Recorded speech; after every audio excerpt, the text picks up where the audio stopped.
Baghdad শহরের বাজারের পাশেই ছিল এক অভিজাত মহল্লা, যেখানে বাস করত আলী ইবনে হামিদ। তার স্বভাব চরিত্র রুক্ষ হলেও সমাজে তার অনেক সম্মান ছিল। তার স্ত্রী খাদিজা ছিলেন অত্যন্ত ধৈর্যশীল এবং নরম হৃদয়ের এক নারী। খাদিজা যখন প্রথমবার অন্তঃসত্ত্বা হলেন, তখন পরিবারের সবাই আশা করছিল একটি পুত্র সন্তানের আগমন হবে। আলীর মা অর্থাৎ খাদিজার শাশুড়ি বারবার বলতেন, আমাদের ঘর আলোকিত করতে আমার নাতি আসবে, সে আমাদের বংশের প্রদীপ হবে। বৌমা, তুমি যেভাবেই হোক একটা ছেলে সন্তানের জন্ম দাও, কারণ বড় সন্তান ছেলে হলে বাবার জন্য অনেক উপকারী হয়। স্বামী আলীও মনে মনে তাই চেয়েছিল। কিন্তু যখন দিন এলো, তখন ব্যথার তীব্রতা পেরিয়ে খাদিজার কুলজোরে এলো এক ফুটফুটে কন্যা সন্তান। তখন পুরো বাড়িটা যেন নীরবতায় ডুবে গেল। শাশুড়ির মুখটা সঙ্গে সঙ্গে কালো হয়ে গেল। অতঃপর আলী এসে ধমক দিয়ে বলল, এটা কি সর্বনাশ করলে তুমি? আমি তো একটা পুত্রের আশা করেছিলাম, আর তুমি আমাকে একটা মেয়ে উপহার দিলে। মেয়ে সন্তান দিয়ে আমি কি করব?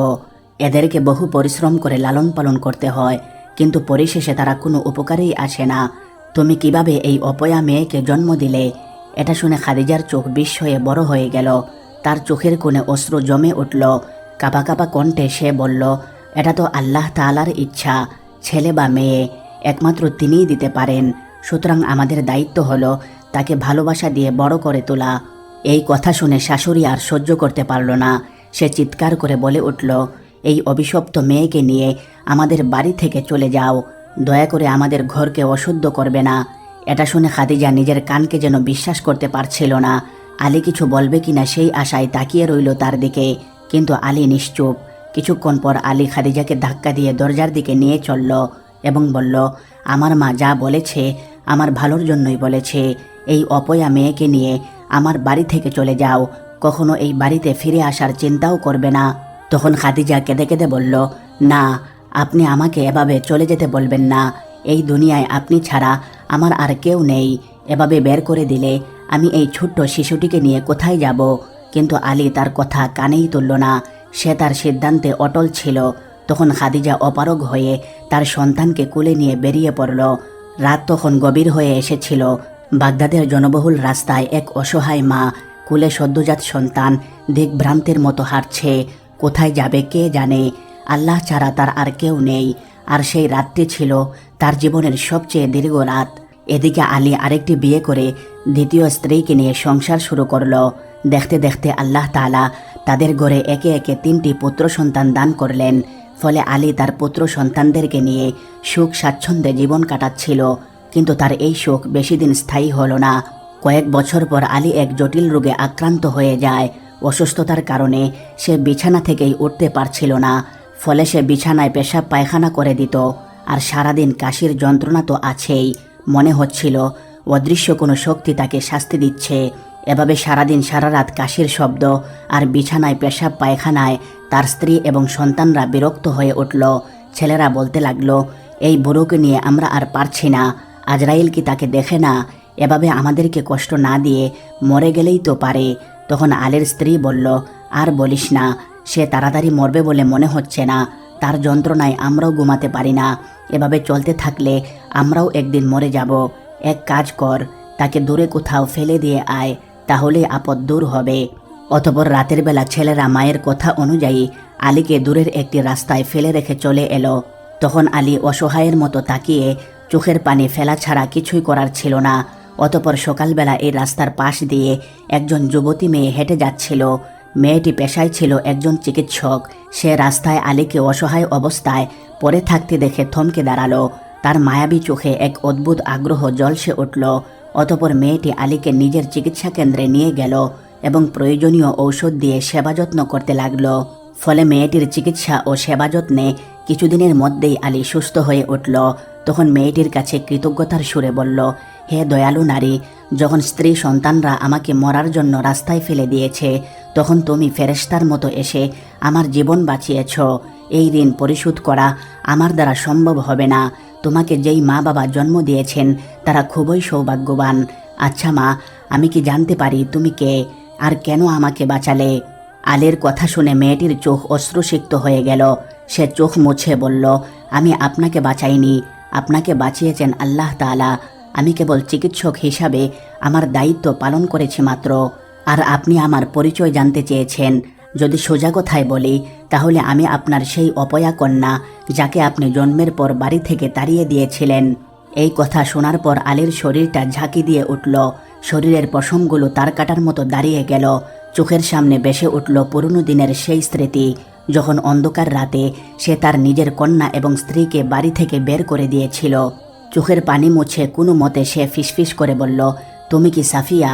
তখন মেয়েটি বুকফাটা কান্না থামাতে ঠোঁট কামড়ে ধরল এবং বলল, হ্যাঁ, আমি সেই অপয়া কন্যা, যে জন্মের পর তার বাবার ভালোবাসা থেকে বঞ্চিত হয়েছিল, যে জন্মের পর অভিশপ্ত বলে গণ্য হয়েছিল।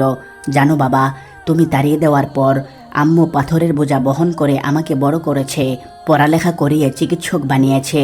তোমার অভাব আমাকে বুঝতে দেয়নি। কিন্তু বাবা, যখন খেলার মাঠে দেখতাম বান্ধবীদের বাবা এসে তাদেরকে কোলে নিয়ে আদর করত, তখন চিৎকার দিয়ে বাবা ডাকতে ইচ্ছে করত, কিন্তু আমি পারিনি। সাফিয়ার কথা শুনে আলীর চোখ পানিতে টলমল করছিল। সে ফেলফেল করে তাকিয়ে রইল মেয়েটির দিকে। কি বলবে কিছুই বুঝতে পারছিল না। এক পর্যায়ে কাপা গলায় বলল, মা সাফিয়া, তুমি কি আমাকে ক্ষমা করবে?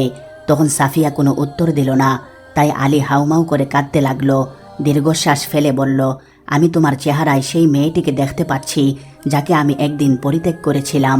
আমি জানি আমার শাস্তি হওয়া উচিত। আমি এই যন্ত্রণা সহ্য করতে পারছি না। এটা শুনে সাফিয়া বলল, আমি একজন ডাক্তার। আমার পেশা মানুষকে সুস্থ করা, শাস্তি দেওয়া আমার কাজ নয়। কিন্তু আপনি মনে রাখবেন, আমার প্রতি আপনি যা অন্যায় করেছিলেন তার বিচার কেবল আল্লাহর হাতে। তখন আলী ফুপিয়ে উঠে বলল, মা সাফিয়া, তুমি কি আমাকে একটি বারের জন্য ক্ষমা করতে পারবে?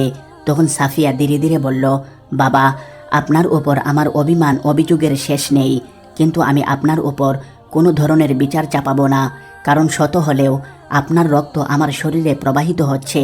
কিন্তু বাবা, আল্লাহর আদালতে আপনি কি জবাব দিবেন? এটা শুনে আলী মাথা নিচু করে নিল। তার ঠোঁট কাঁপছিল। সে দীর্ঘশ্বাস ফেলে বলল, আমি জানি মা, আমার কোনো ক্ষমার যোগ্যতা নেই। আমি চেয়েছিলাম এক পুত্র সন্তান যে আমার নাম বয়ে নিয়ে যাবে, কিন্তু আমি বুঝিনি সত্যিকারের উত্তরাধিকার মানুষের সন্তান নয়, বরং তার কর্ম। আজ আমার সেই কন্যা সন্তানই আমাকে আশ্রয় দিয়েছে, যার জন্ম আমি একদিন অভিশাপ ভেবেছিলাম। তখন সাফিয়া আর কিছুই বলল না। অতঃপর একদিন সকালে আলী চিকিৎসা কেন্দ্রের সামনে বসেছিল। সে ভাবছিল তার দ্বিতীয় স্ত্রী এবং ছেলেদের কথা। ভাবতে ভাবতে হঠাৎ তার মনটা মোচড় দিয়ে উঠল। সে ফিসফিস করে বলল, আমি কি এতটাই অপ্রয়োজনীয় ছিলাম? তখন ওই পেছন থেকে এক মিষ্টি আওয়াজ আসলো। পাশ ফিরে দেখল সাফিয়া দাঁড়িয়ে আছে। তখন সাফিয়া বলল, বাবা, আল্লাহ তাআলা কাউকে অপ্রয়োজনীয় করে সৃষ্টি করেন না, কিন্তু তিনি আমাদের কর্ম দিয়ে পরীক্ষা করেন। এটা শুনে আলী অনেকক্ষণ চুপচাপ বসে রইল। সাফিয়ার কথাগুলো তার হৃদয়ে গভীরভাবে কল্পনা করছিল। একটা সময় নীরব কণ্ঠে বলল, মা সাফিয়া, আমি এখন কোথায় যাব? তখন সাফিয়া তার বাবার চোখে তাকিয়ে বলল, বাবা, তুমি কি কখনো আমার মাকে খুঁজতে চেয়েছিলে? এটা শুনে আলী স্তব্ধ হয়ে গেল। প্রথম স্ত্রী খাদিজা তো সেই নারী যাকে সে অন্ধকার রাতে গড়ছাড়া করেছিল। তখন খাদিজা বলেছিল, একদিন তুমি বুঝবে আলী, যেই মেয়ের জন্ম আল্লাহর ইচ্ছায় হয়েছে সে কখনো অপয়া নয়।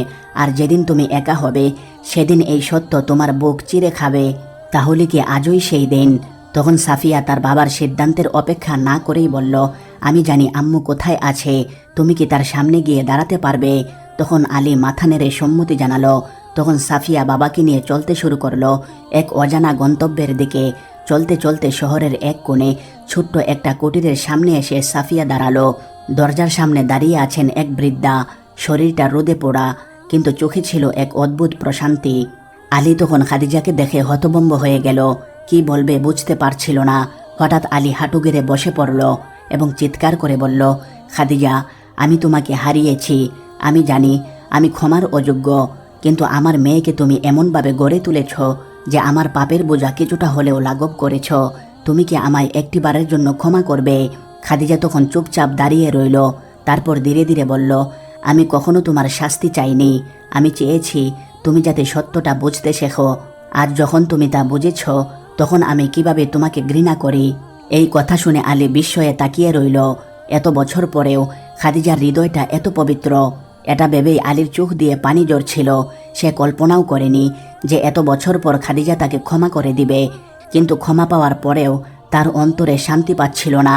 তখন আলী আবারও আফসোস করে বলল, খাদিজা, আমি যদি সময় ফিরিয়ে নিতে পারতাম, আমি যদি সেই রাতে তোমাকে থামিয়ে দিতাম, আমি যদি তখন বুঝতে পারতাম। এভাবে সে আফসোস করতে লাগলো। তখন খাদিজা নরম কণ্ঠে বলল, এভাবে আফসোস করবেন না। আল্লাহ তাআলা আফসোসকারীর চেয়ে ভুল সংশোধনকারীকে পছন্দ করেন। তিনি আমাদেরকে ভুল থেকেই শিক্ষা দেন। সাফিয়া তখন দুজনের কথোপকথন দাঁড়িয়ে শুনছিল। তার হৃদয়ে এক অদ্ভুত প্রশান্তি। যেই মানুষটি তার জন্মদাতা, যিনি তাকে অস্বীকার করেছিলেন, তিনিই আজ ক্ষমা চাইছেন। অতপর পরের দিন রাতের বেলা আলী প্রথমবারের মতো নিজের কন্যার কাছে গিয়ে বলল, মা সাফিয়া, আমার যদি মৃত্যু হয় তাহলে তুমি দোয়া করবে যেন আল্লাহ তাআলা আমাকে ক্ষমা করে দেন। তুমি আমার চোখ খুলে দিয়েছ মা। সাফিয়া তখন তার বাবার দিকে তাকিয়ে বলল, আল্লাহ তাআলা যার অন্তর সত্যের দিকে ফেরান, তাকে কেউ পথভ্রষ্ট করতে পারে না। আশা রাখেন বাবা, হয়তো আল্লাহ তাআলাও ক্ষমা করে দিবেন। তখন আলী মাথা নিচু করে আল্লাহ তাআলার কাছে ক্ষমা চাইতে লাগলেন।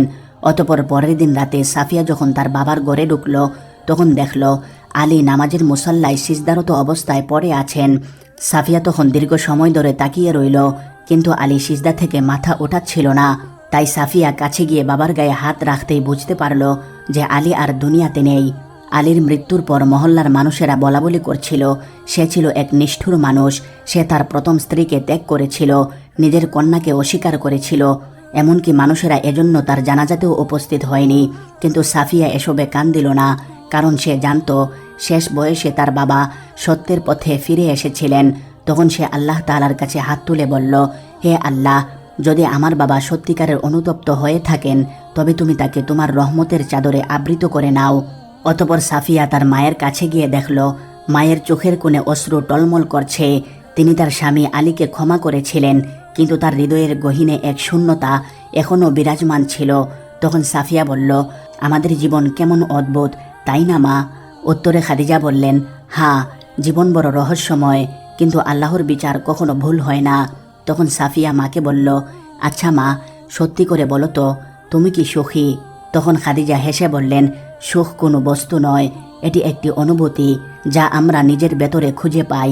আমি অবশ্যই সুখী, কারণ আমি সব কিছু হারিয়েও আবার ফিরে পেয়েছি। প্রিয় বন্ধুগণ, ভিডিওটি ভালো লাগলে একটা লাইক দিন এবং কমেন্ট বক্সে আপনার মূল্যবান মতামত অবশ্যই জানিয়ে দিন।